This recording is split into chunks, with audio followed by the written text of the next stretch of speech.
All right. So we're looking at day 6 here. This is going to be our 9th PowerPoint. So this is chapter 9 in your senior manual. This corresponds, actually, hold on. I got to remember what chapters this is. 7, 8, no, that's not right. Oh, I lied to you guys yesterday, I think. I think I said chapter 7, 8, 9 yesterday, and it should have been 8, 9, and 10 yesterday. Yep. Should have been 8, 9, and 10 yesterday. No, that's not even true. It should have been 9, 10, 11. Oh my God, my brain. It is so difficult to have chapters memorized. Like, I've been doing this job for years and I still haven't been able to do it. Yeah, chapters 9, 10, and 11 yesterday, core, balance, reactive. Then today, we are skipping SAQ. We're skipping speed, agility, and quickness because that's not super relevant for senior clients. And so that would be chapter 12.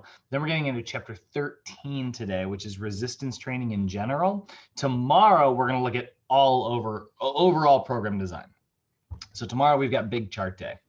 And that's where we're going to look at individual phases. But for now, we are just talking about the resistance section. Our goals are to understand how resistance training, how to perform that with like its guidelines for senior clients, talk about the positive benefits that resistance training has. We know that it slows, degenerative changes that happen to us as we get older, but we also know that it improves muscle function, which is sort of a quality of life thing, more so than just, you're not going to have too many senior clients who are like, I want to get my bench up, I gotta impress the ladies at the beach, not a lot of senior clients are coming to you for that, but they are oftentimes like just trying to just kind of maintain like a healthy quality of life where they don't feel like they are sort of prisoners in their own bodies, like that they want to be able to like be mobile and kind of move around. So that's where we're improving muscle function. So we're seeing kind of both of these positive effects here. We're kind of fighting biology as well as like function.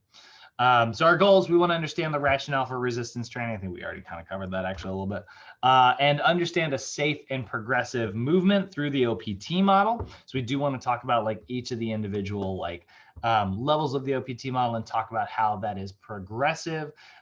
It starts with building a foundation and then, building on top of that foundation. So looking at this, like I said, in terms of resistance training, we know that it has really great, very positive benefits for any of our clients who are older, right? We know that there's a pretty massive decline in overall like bodily strength after the age of about 60 years old. Right around there, we see like a pretty steep sort of dive. But that dive is not, we can definitely slow those changes. We can kind of, reduce that degeneration through like keeping our muscles active. Like the more often you use your muscles, the more your body goes, oh, I need to keep this stuff around. I need this, right? Or maybe it'll even build more muscle, and so resistance training is obviously going to produce like a lot of like improvements in terms of strength, which is great, but it's also going to delay some of that physiologic breakdown that we kind of talk about, right?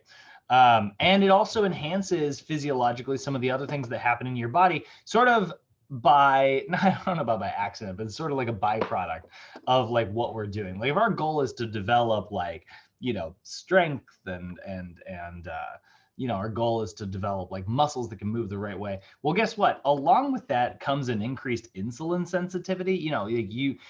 Weight training in particular really does kind of focus on burning its way through your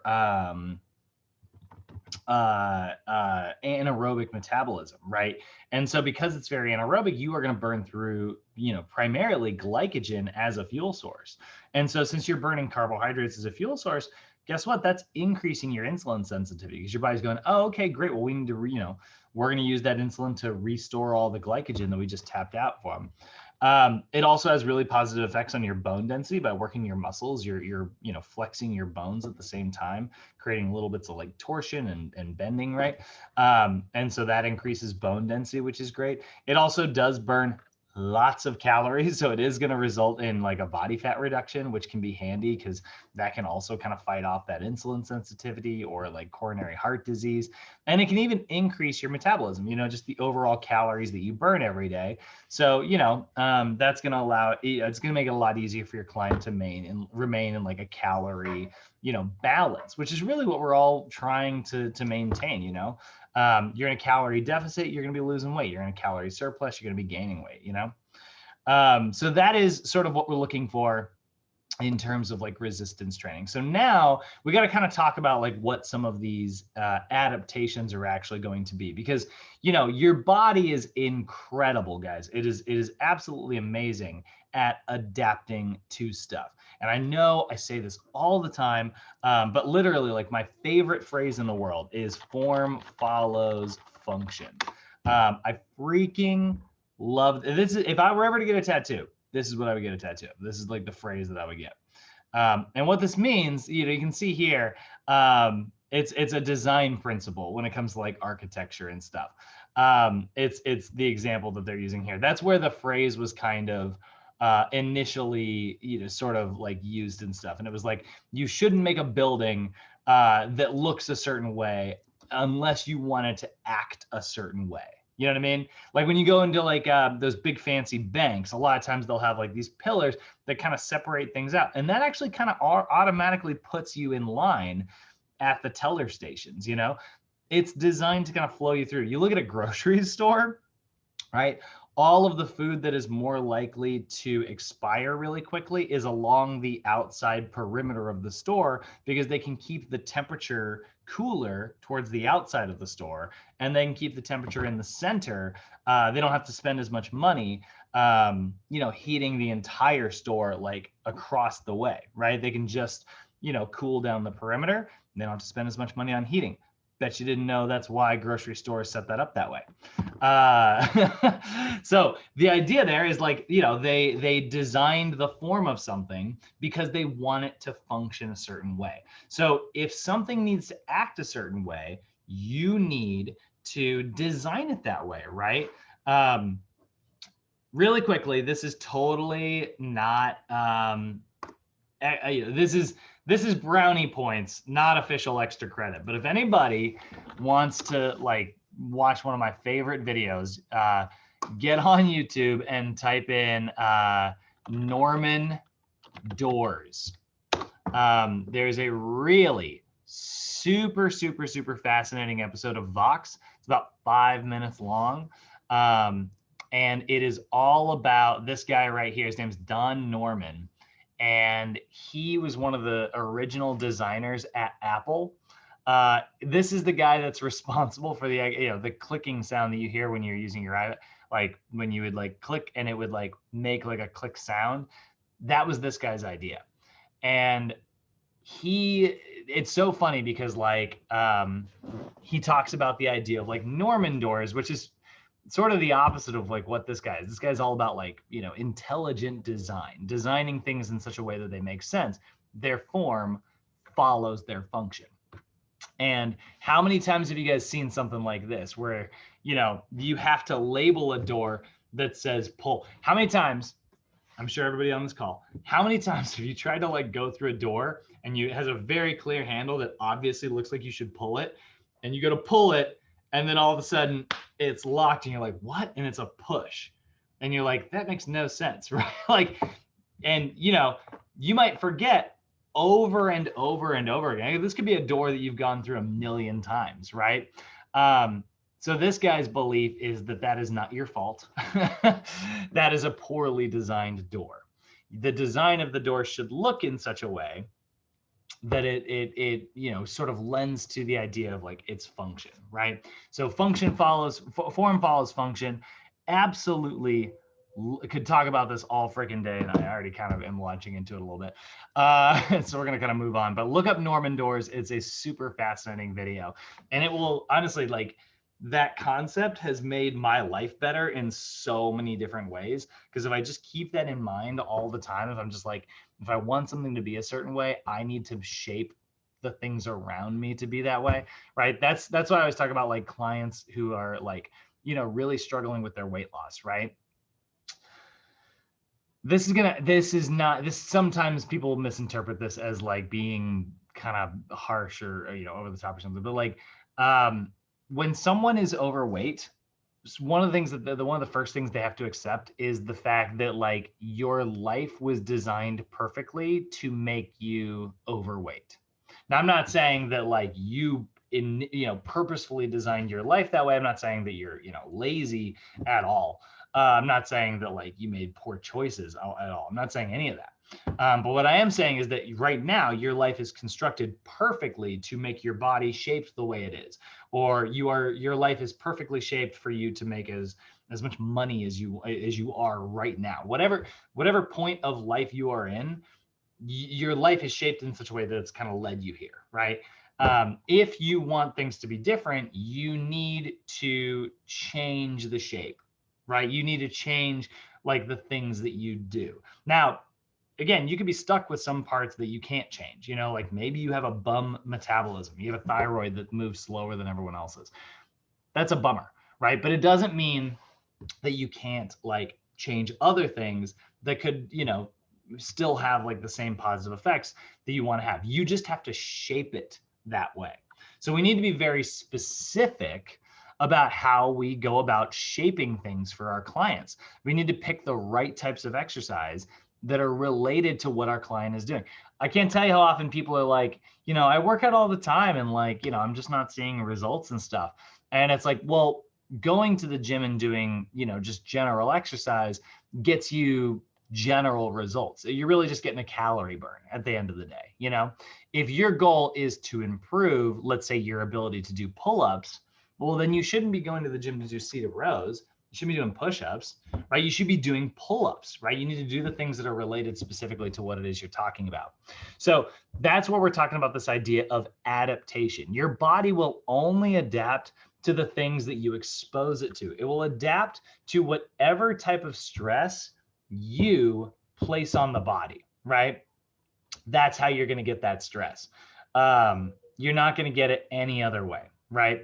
So the ultimate goal here, what we're aiming for is specific adaptations, whatever those adaptations happen to be. Maybe those are physiologic adaptations, like a reduction in body fat. Maybe it's an increase in physical strength, or maybe it's just an increase in like your ability to kind of control your neuromuscular system, right? Maybe it's your ability to have better balance or, better posture and things like that.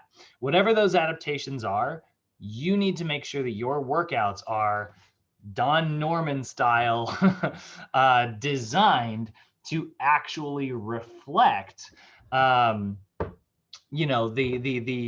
goals that your clients are sort of aiming for, right? Whatever your client tells you they want to do, you should be doing exactly those things. So there are sort of three major things that you need to consider when it comes to being very specific. When we consider like every weight training exercise out there, when we consider like, what that means, right?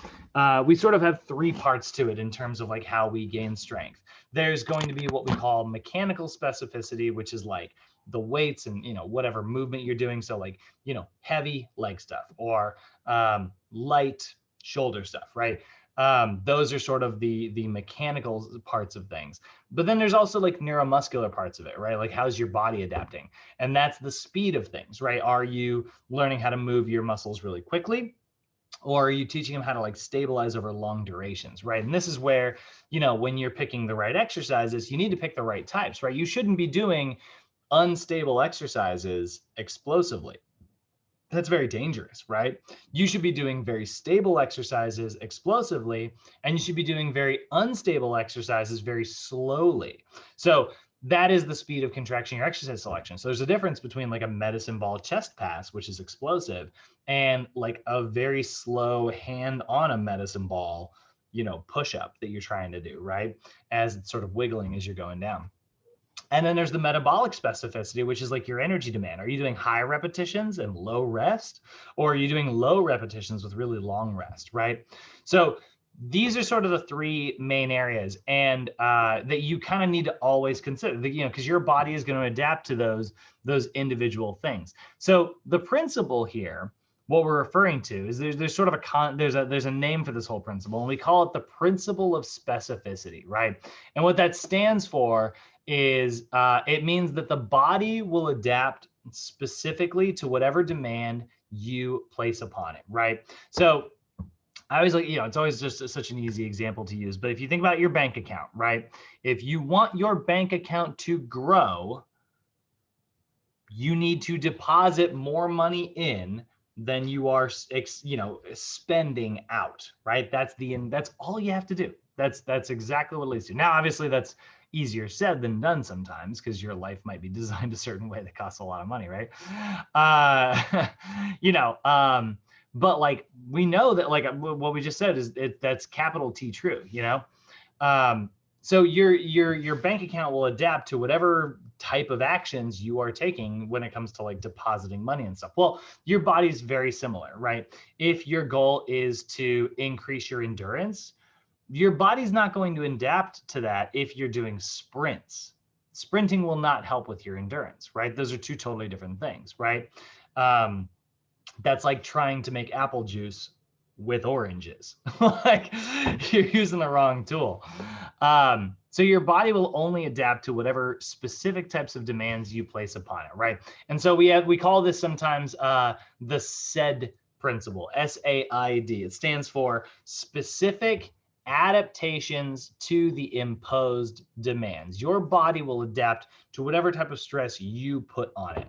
If your client is like, I don't know why I'm not losing weight, then the answer is they're not burning enough calories, or the answer is they're bringing in too many calories. And that's the end of that conversation. There really are no other reasons. And I know you could be like, well, what about their metabolism? What about like, this and that? What if they, have some type of like underlying illness? Okay, great. Well, then that means that with that illness or with that metabolism, they're not burning enough calories, or they're bringing too many calories in. Right? Like don't get me wrong, like they gotta, they have a disadvantage that I don't have. But like at the end of the day, we still know the answer's the same, right? It all comes down to energy in versus energy out. If someone complains that they're not gaining strength the way that they're supposed to, we know that that is either because they are not giving themselves enough time to adapt. So maybe they're not taking rest enough so that their body doesn't have time to like, build resistance to the stress that they gave themselves, or we know that they're not pushing themselves hard enough. That's it. Like, or they're doing, I guess there's a third option. They're maybe like doing things that are totally not helping. They're like, I'm trying to improve my chest strength, and they're doing like, bent over rows or something. Like, I guess that's technically the third, but that's not really relevant. Because that's such a kind of big error. So again, the thing I want you guys to all keep in mind is that your body will adapt specifically to the demands that you place upon it, right? So we need to always consider what type of demands we are sort of placing on the body. You know what I mean? We need to always kind of consider these things. And honestly, guys, take this SAID principle and apply it to every aspect of your lives. I keep this in mind all the time. This is form follows function. This is a how-to for form follows function. The idea that like, if I want to achieve like a certain thing, I need to do specific actions that will, result in that thing, right? Because those things aren't just going to passively come to me. Maybe they will, maybe I, win the lottery without ever buying a lottery ticket because I don't play the lottery. Or maybe, I've got a billionaire tycoon uncle that I'm unaware of. Definitely not. But everybody's journey is going to be a little bit different, but it doesn't mean that like you can't take actions to get you in the same spot, So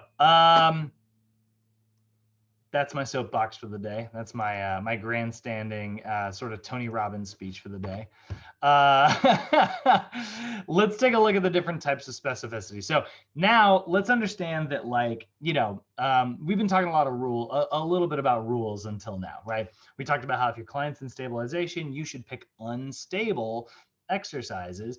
If it's a balance exercise, they shouldn't move their balance leg, right? Now, if they're trying to gain strength, they should totally move their balance leg. If they're trying to gain power, they should move their balance leg really fast, right? We've got all these rules to follow. Where did those rules come from?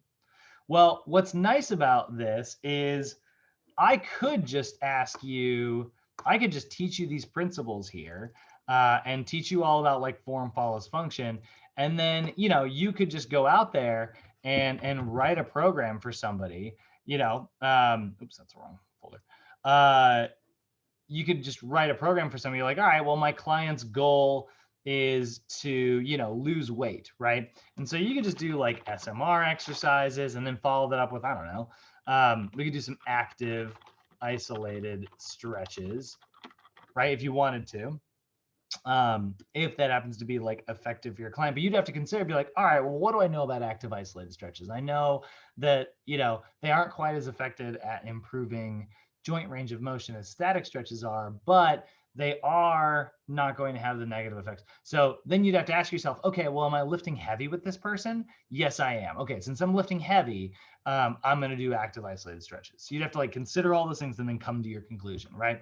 If you're like, no, I'm not lifting heavy, well, then you go, okay, well, then in that case, I'm going to pick static stretches, right? And then you're going to move down to like the core stuff, and you're like, all right, well, you know, my client really knows how to, you know, they're a yoga instructor, they've worked their core for a really long time, they've got great core stability. So if I know that that's true, and they said that they really want to see their abs pop, if that's the case, then I need to do the types of things that's going to grow their ab muscles.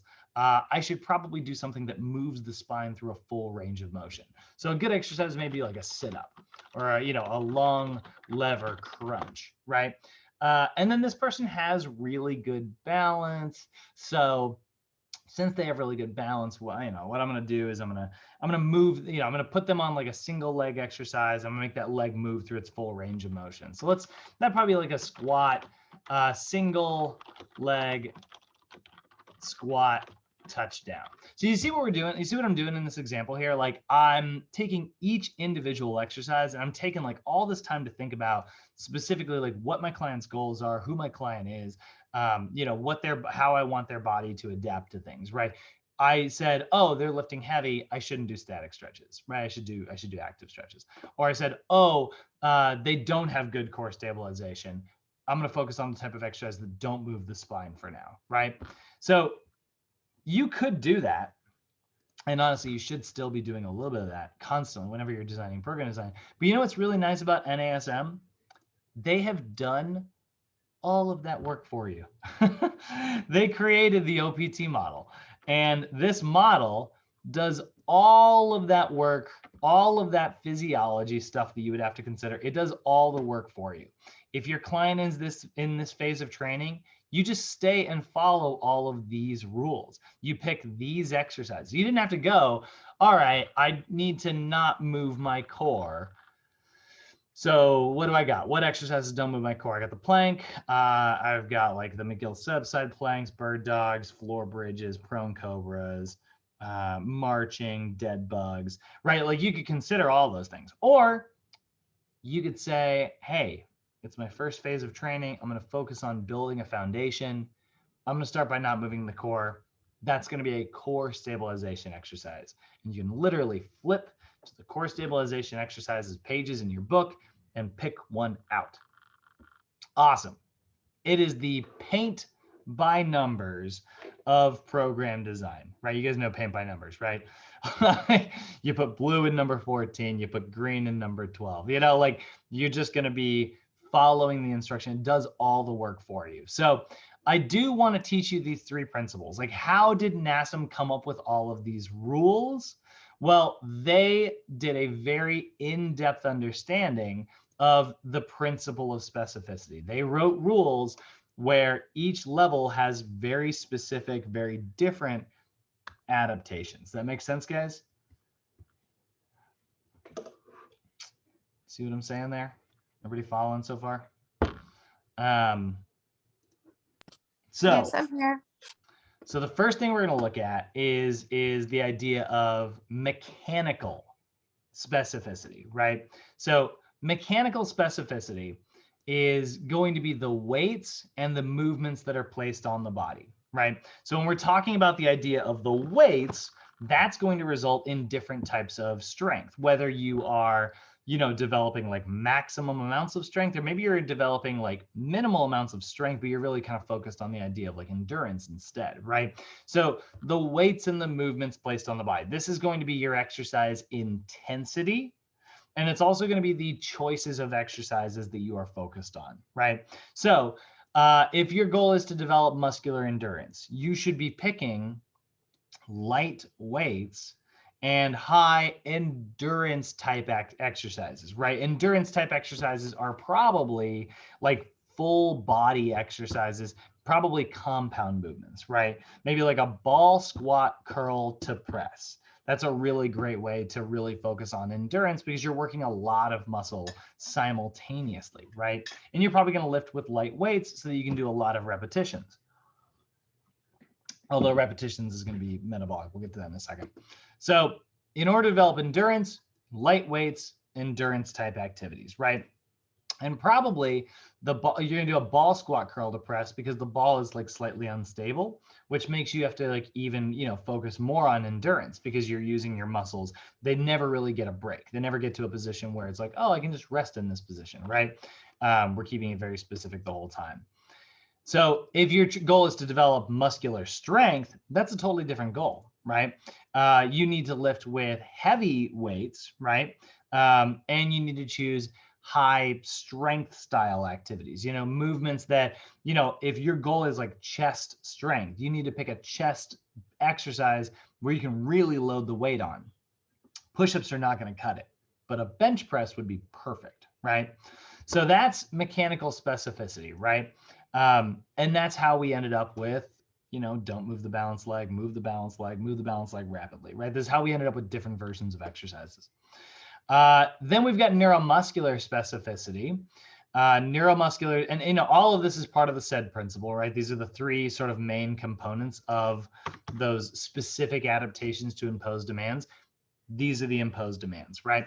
So you've got mechanical, and then you've got neuromuscular specificity. And neuromuscular specificity is the speed of contraction and the exercise selection. So now it's like, okay, I know that I wanted to develop like strength in my legs. So I'm going to do heavy weights for my leg exercises. But now neuromuscular specificity is the speed and the exercise selection.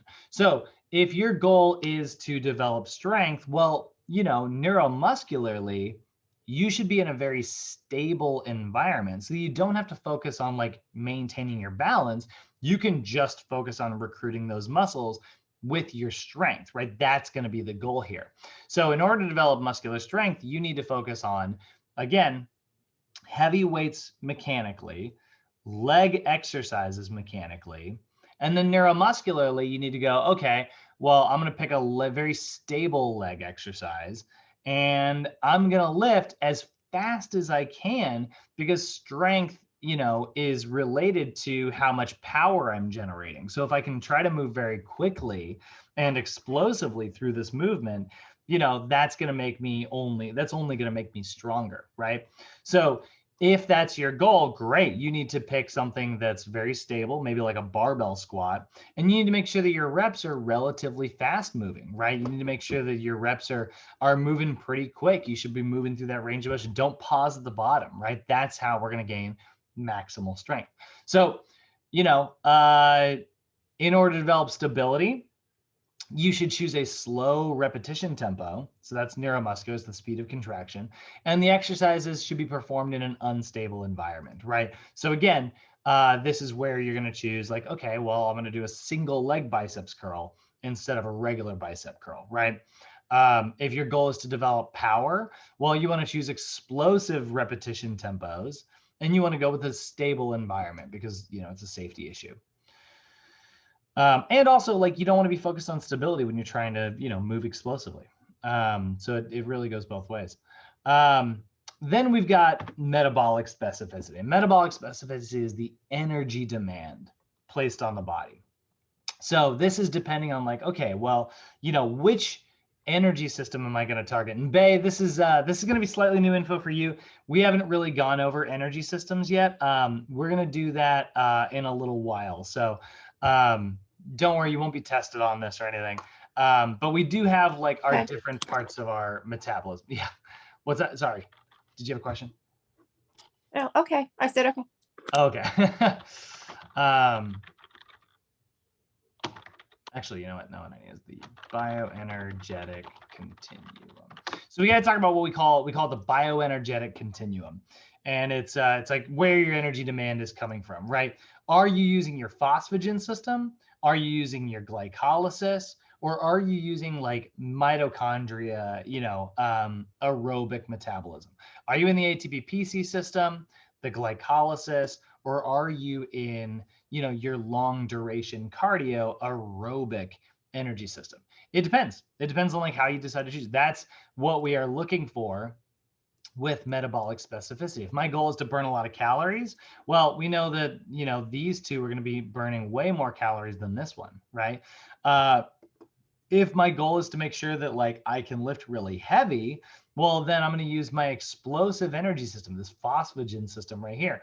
Now, this represents how long your duration, right? If this is like where your energy is coming from on the left, then the bottom is your duration. We get most of our energy from the phosphagen system for about 10 seconds, right? We get most of our energy from glycolysis for about 30 seconds. Maybe up to 60 if you're really good at it. And then we get most of our energy from our aerobic system if we're getting into like 2 minutes or even longer,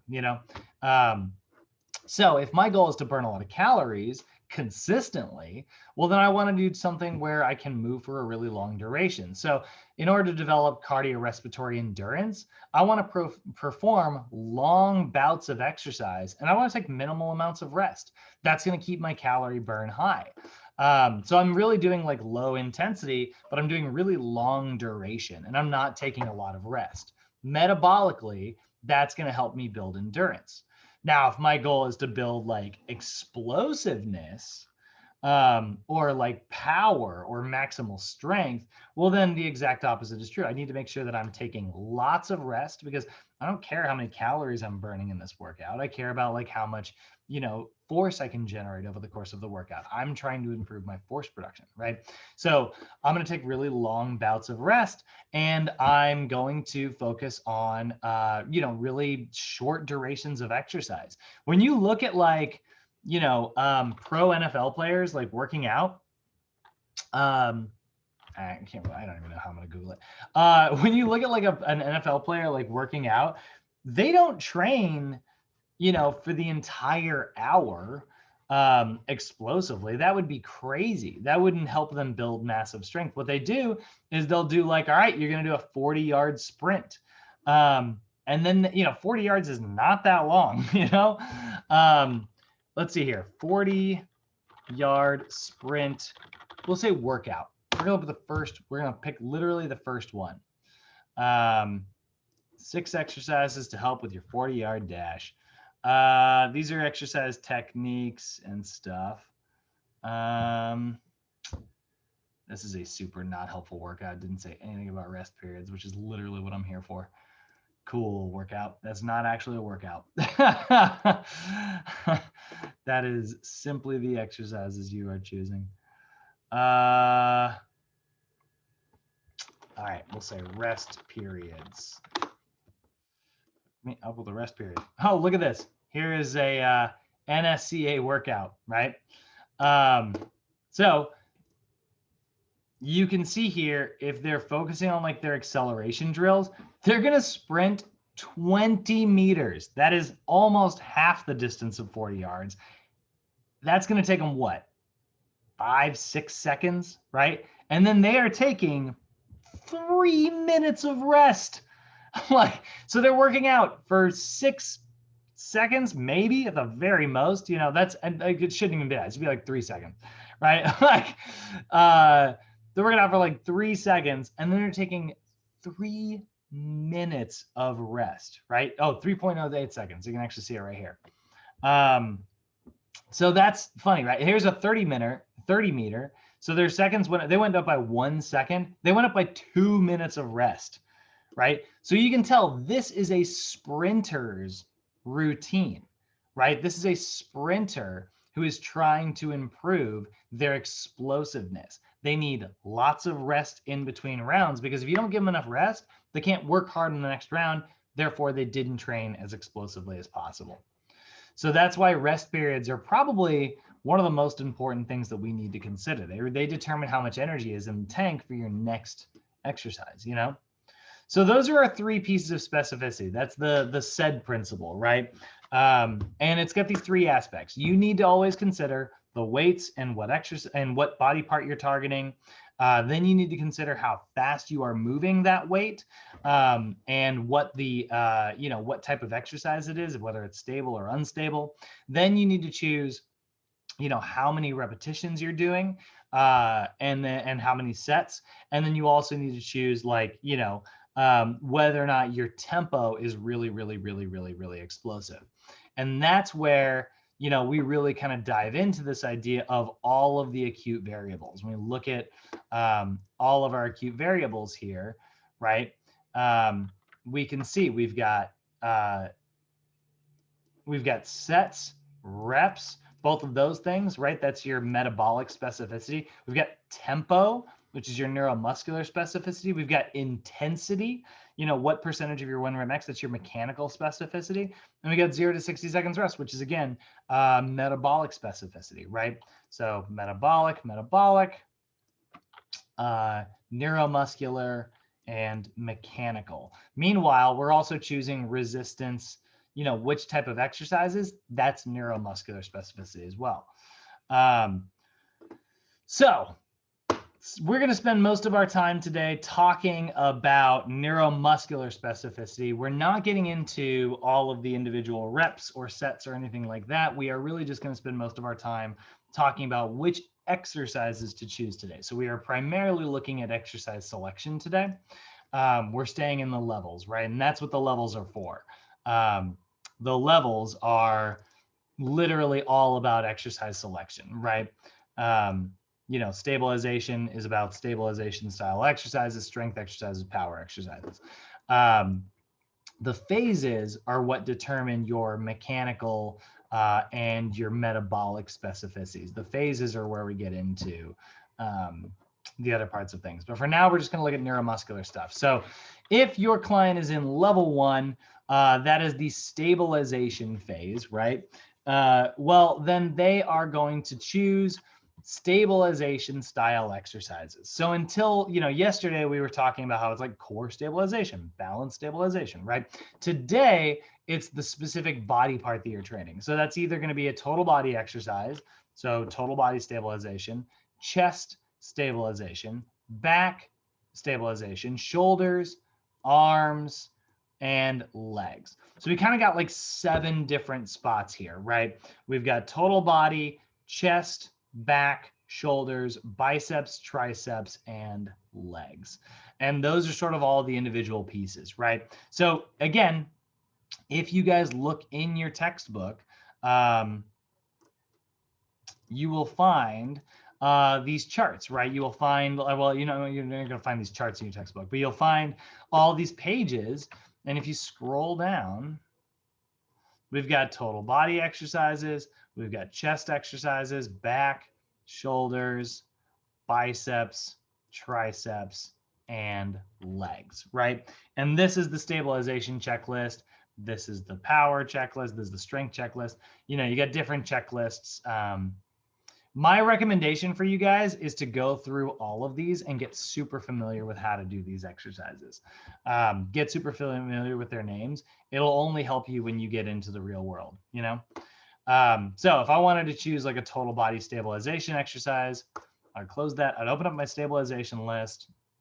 I would scroll down and I would pick the ball squat curl to press, or the single leg squat to row, or the single leg squat Dutch down curl to overhead press. Long names. Those are all total body ones, right? Or maybe I want to go with a bicep exercise, right? So I go down and I'm like single leg dumbbell curl, single leg barbell curl, single leg cable curl, or single leg dumbbell hammer curl, right? All those are going to be really good. So what makes an exercise a stabilization triceps exercise versus like a strength one, right? Well, that's going to be exercises that are performed in a controlled yet unstable environment. And they focus on developing your joint and your muscular stability. We're looking for stabilization here. So these are the types of exercises that are performed in unstable environments, right? The ball squat curl to press, the ball dumbbell chest press, right? When you think about like a ball dumbbell chest press, you know, this exercise is great.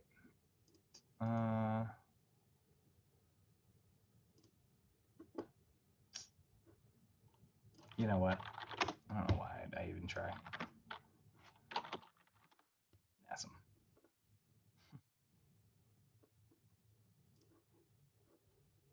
So, okay, well, that's on the bench. God dang it, Nassim. Your YouTube channel sucks so bad. All right, well, we'll just pick somebody else. All right, so you can see, oh, good, Jillian. So we can see here, she's going to keep a nice stable bridge here. Her head is supported. And then see how, you know, the ball is wiggling just a little bit the whole time, right? As she's moving through this range of motion, the ball is going to, you know, just wiggle just a little bit side to side. That's exactly what we're looking for when we're going for stabilization style exercises. We want it to be a wobbly chest exercise. That way, her shoulder joint, her elbow joint, her wrist joint, all of it has to like learn how to stabilize, right? That's our goal here. So if we go to our OPT model, right?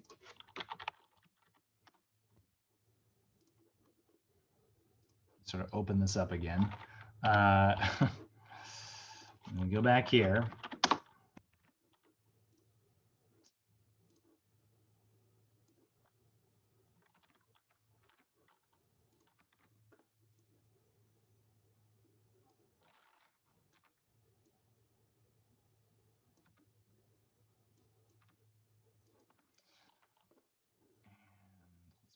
Down slightly.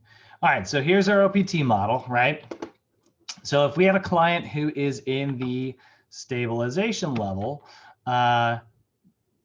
we are going to choose, we're going to call them resistance stabilization exercises. Okay, so here's the thing, resistance stabilization exercises, right?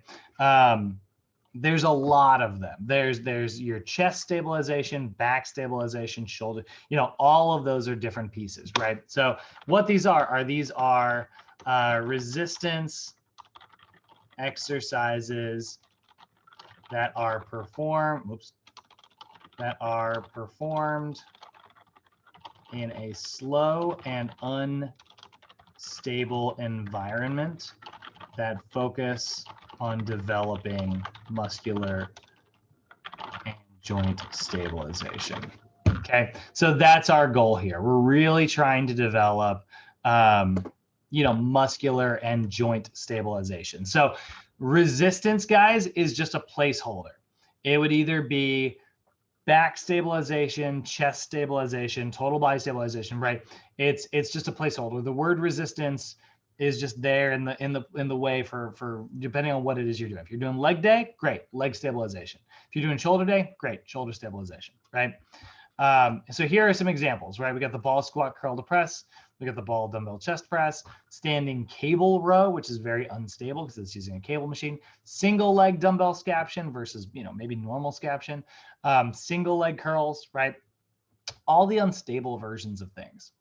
Now, that's going to work really well to develop stability. And honestly, it's probably we're going to spend a lot of time with senior clients, right? We really do focus a lot on stabilization. But let's say you've got a client who's trying to develop their strength, right? Stabilization is not so good for building up your overall like maximum strength because it's just not as enough intensity. Because of those unstable environments, you're not able to lift very heavy, you know? So instead, we've got the strength level. Now, this could be if your client is in any of these phases, right? Remember, we're talking about the strength level here, not the strength phase. So whether they are in phase 2, phase 3, or phase 4, they're going to get strength exercises in terms of their exercise selection. So it's going to be resistance strength exercises, right? Their body part and then whatever strength version, total body strength, chest strength, back strength, shoulder strength, arm strength, leg strength, right? Now, what makes something a strength exercise? Well, it is going to be an exercise that's performed in a very stable environment, and we focus primarily on prime mover strength. So we're not doing a lot of like micro movements. We're not doing a lot of like compound movements. We're really focusing on, you know, kind of developing strength in that muscle in particular. I shouldn't say we're not doing compound movements, because the bench, the squat, the deadlift, those are all compounds and they're the best strength exercises. But you are working on like specific body parts in particular. You're not doing like multi-part movements, you know? The only really example of like a big multi-part movement, we can see the lunge to 2-arm dumbbell press. That's a total body strength movement. The flat dumbbell chest press, that's the one that we saw just a second ago by mistake.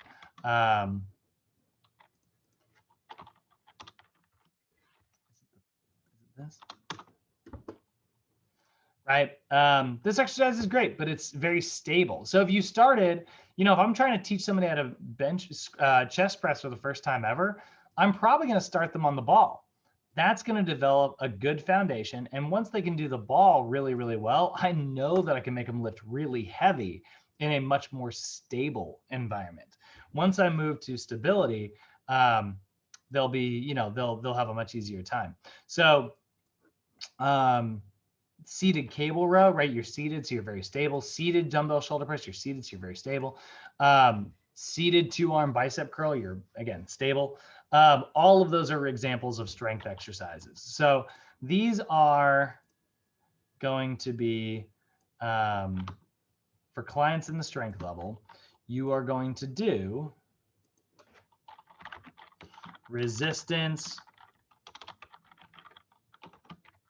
strength exercises. And what does that mean? What is a resistance strength exercise? Well, it's resistance exercises that are focused on developing maximal prime mover strength. And that's it. That one's simple, right? Like, what are strength exercises? Exercises that make you stronger. You know, that's really the whole deal here. We're trying to improve our 1 rep max. Now, if your client's in the power level, right, if they're in phase 5, well, now they're going to get body part power exercises, right? Total body power, chest power, back power, shoulder power, or leg power. You will notice, by the way, that biceps and triceps are missing from our power level. And the reason for that is because we do not do single joint exercises for power. We don't do like explosive triceps only throws. We don't do explosive bicep only curls. It just doesn't make any sense to try to spend time. You know, these muscles are primarily like endurance based. They don't really do that well for anaerobic explosiveness anyways. So it'd be kind of a waste of time. So that's why you're going to notice the list is a little shorter here. We took bis and tris out of it. So these are exercises that are all about, you know, improving your power.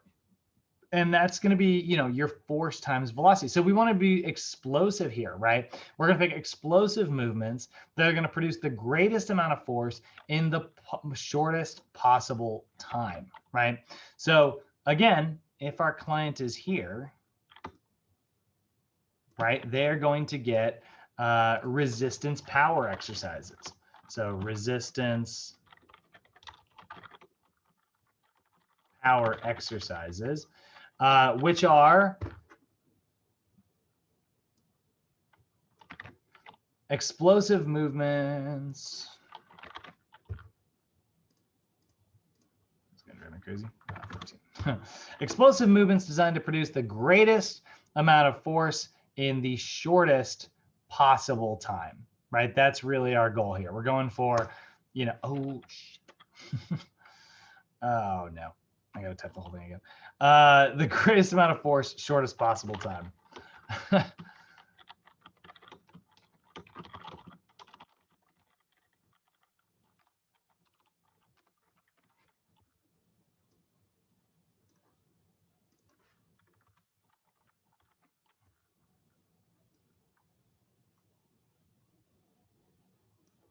we're just going to bring you a little higher.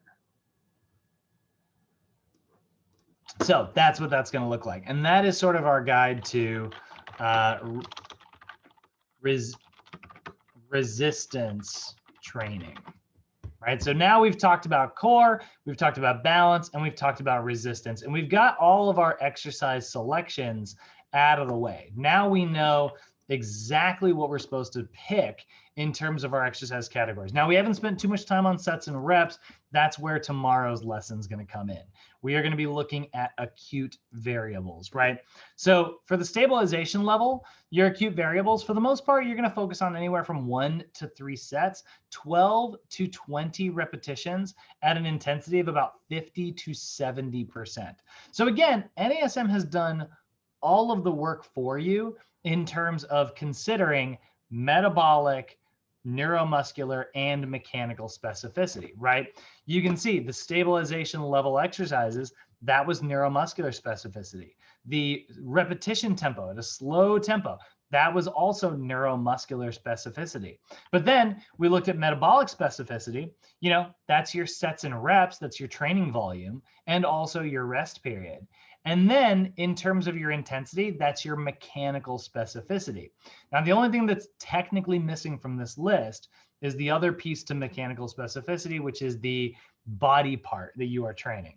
So, you know, it's kind of assumed. So it would be chest, right? Or legs or back or shoulders or you know, whatever. So that is all of our stabilization side of things. Now on the strength side of things, you'll notice our training volume is going to change drastically. We're going to go anywhere from 1 rep, up to as high as about 12. So that's a pretty freaking big range here, considering that our intensity is all the way from 75 up to 100% here. So this is a big range, and this is a really big range. Now, because of that, that is one of the reasons why we break the strength level down into 3 different phases. So you can use the bench press in all 3 phases, but you would do it in different ways. Strength endurance, you're going to do high reps. Hypertrophy, you're going to do medium reps. Max strength, you're going to do low reps. So you can see different amounts of like training volume, right? And that's why the set range is also pretty big, 3 to 6, right? That's going to fluctuate pretty, you know, intensely. So if I'm doing like 3 sets of 12, right, that's going to be a moderate amount of training volume. But if I'm doing 6 sets of 3, you know, that's a lot of training volume, but it's also, you know, I'm lifting very heavy. And so if I'm doing 3 reps, I'm probably lifting close to 100% of my 1 rep max, probably around 90%. If I'm lifting 12 reps, I'm probably closer to 75% of my 1 rep max. I'm going to lift at a moderate tempo for all of these. Our goal is to develop strength, so the tempo really doesn't need to change. And I'm going to do extended rest periods if my goal is maximal strength. Because again, metabolically, I want to make sure I'm fully recovered between every single set. Now, if my goal is to develop like, you know, endurance, well, then the exact opposite is true. I'm going to take very little rest, right? So that's what we see there. And then if our client's in the power level, you'll notice we're going to change it up again. We're going to go from 3, we're going to keep it around 3 to 6 sets. Our reps are going to go from 1 to 10, so a little bit lower on the rep change. But you'll notice the intensity is only 30 to 45%. And we talked about how like power is force times velocity. So that doesn't make any sense, right? It's like, wait, if force times velocity, why are you going so low on the force? You're only focused on velocity here. Well, you cannot move that velocity without having low force, right? So if I do want to focus on my speed, I need to make sure that I'm picking a weight that's light enough that I can move super, super, super explosively, as fast as possible. And then I'm going to take this big, long 3 to 5 minute ranges. By the way, this says extended periods of rest. That means anywhere from 60 seconds up to 5 minutes. So 1 to 5 minutes of rest is what, honestly, I should just say that here. So 3 to 5 minutes rest for the power level. So, you know, our rest ranges got longer the more intense we got. Look at our intensity went up, 50 to 70, 75 to 100, and then 30 to 45, but you're moving explosively. So this is actually even, you know, more intense technically.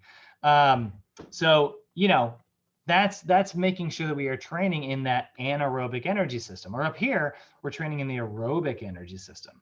Or maybe if we're in like the certain parts of our strength level, maybe we're focused more on the glycolytic energy systems.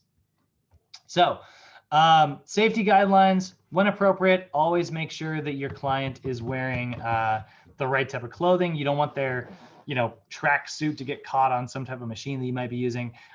Start the joint movement at angles that are within a normal range of motion for your client. Make sure that they're not like, you'll see people do their chest press and they'll drop it all the way like super far back. You don't actually have to do that. You can just stop like right about here. Your elbows should just barely, cross beyond you, Encourage that your client breathes deliberately. They should be breathing the entire time. Again, clients love to hold their breath. Do not let them do that, especially senior clients. Because if senior clients hold their breath, that can result in blood pressure problems. Begin with short initial sets of exercise with little to no weight. So keep it, relatively short, but then, you're going to make it harder and harder over time. And then always get feedback after the session. Continually check in with your client whenever you're doing resistance training. And, you should always be doing that anyways. So resistance training, significant health benefits. It does reduce our risk of injury. It produces strength adaptations, which is going to slow down aging in general. We just need to make sure we are following the OPT model specifically in order to see the types of improvements that we want to. If your goal is to develop strength and you're doing the type of things that result in endurance, your client's not going to get the results they should be getting, So, I want to take a look at an example program here. We took Bob. And did I do an example program? No, I guess I must have waited till next time. All right, well, we'll do sort of a quick and easy one. So let's imagine, I'm just going to take the resistance section here. And I'm going to put this on its own page. So let's imagine for a second that we're going to do 3 months, 3-month progression from stabilization to strength to power, right?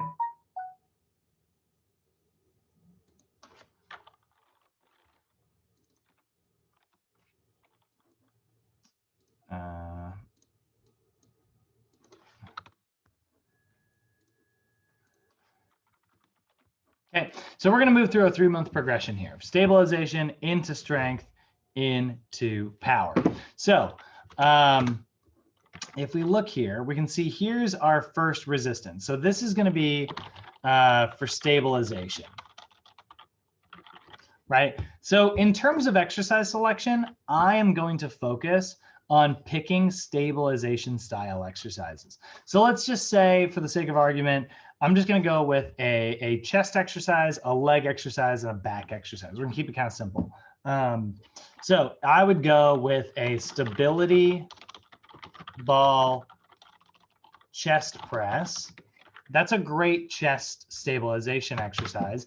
And then let's say I go with a single leg cable row. And then let's go with Bosu ball squats, right? So all of those are very unstable exercises, right? So now I need to look at my overall training volume that is most appropriate for this client, right? So if we go back to what we saw on the PowerPoint earlier, let me scroll all the way down to here, right? I'm going to pick somewhere between 1 to 3 sets. So I'm going to go 1 to 3. I'm going to pick anywhere from 12 to 20 repetitions. 12 to 20 reps. My tempo is going to be slow. So that's going to be 4, 2, 1, right? And my rest period is going to be 0 to 90 seconds of rest, right? Now, coaching tip, this is where I'm going to put my intensity. We'll say 50 to 70%, 1 rep max. And I'm just going to go ahead and copy that for all of these movements. And that's a pretty good setup that really is kind of, you know, close to total body for my client.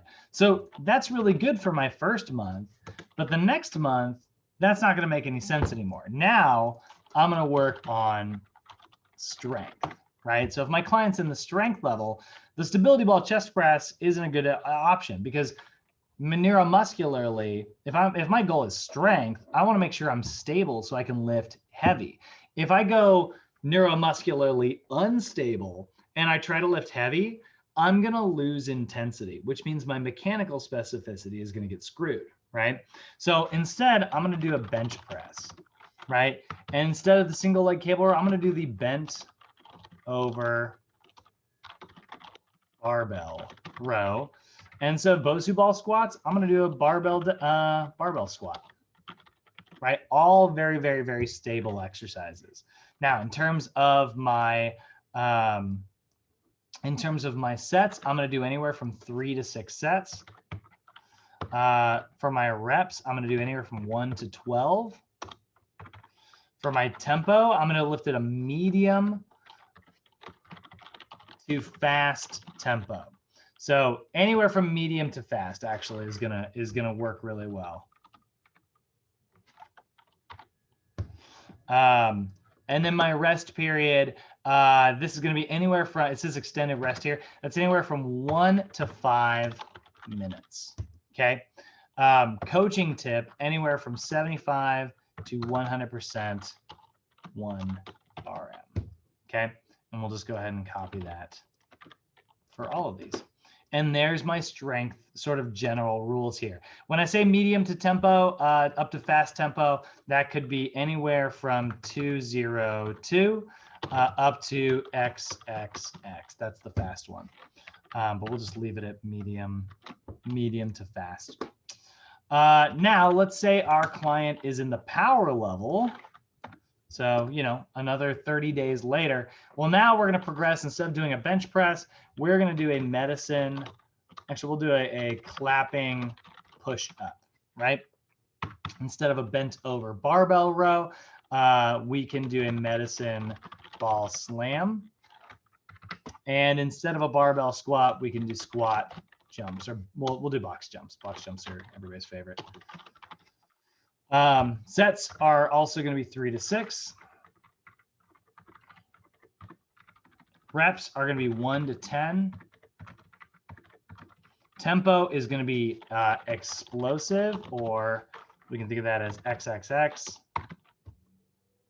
And rest period is going to be 3 to 5 minutes.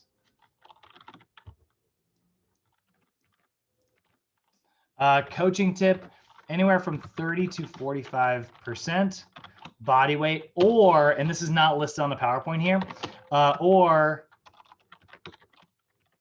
up to 10% body weight.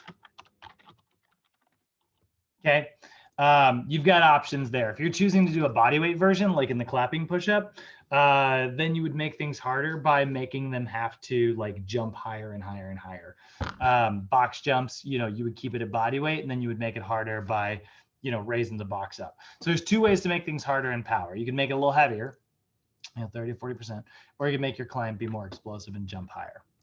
And that is sort of our guide to power there. So you can see, like, imagine this was, you know, just a single client, right?